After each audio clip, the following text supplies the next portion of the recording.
Can you believe it's been 21 years since Steve Jobs introduced the world to the first Apple iPod? Today I'm going to show you my collection of the device that changed the music world and the gadget world forever.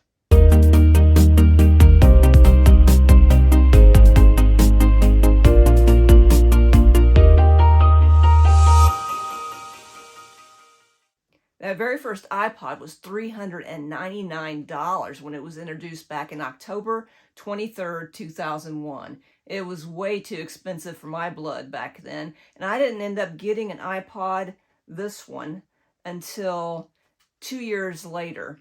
And this one didn't have the actual physical scroll wheel.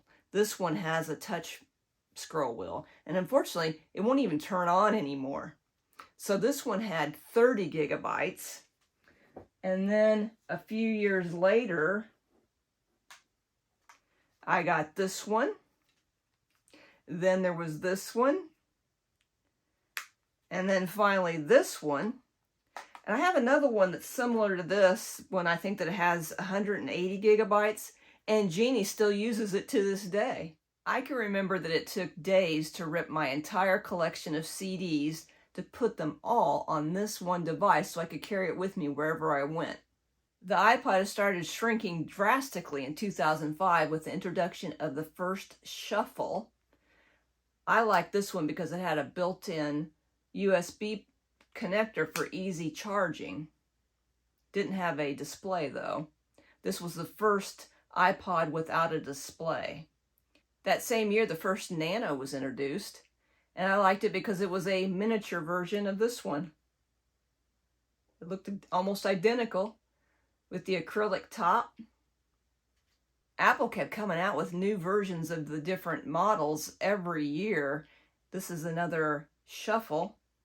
It was really small. There were so many different ones. Look at these nanos. Different shapes. This one was kind of cute. I liked it.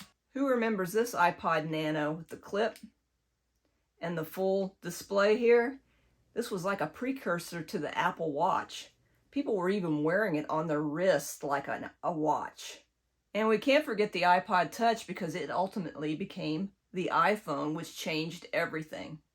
We've got a couple of these. Now that we can stream any song that we want from our phones, do you still have an Apple iPod laying around? If so, what model, and do you use it for anything? Let me know in the comments below.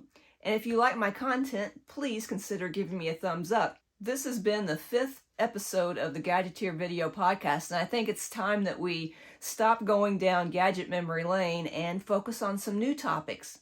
Is there anything specific that you would like me to cover in the future video podcasts? If so, let me know below, and I will gladly consider them. I hope you enjoyed seeing my iPod collection, and thank you to everybody who stuck around until the end. See you next time on the Gadgeteer video podcast.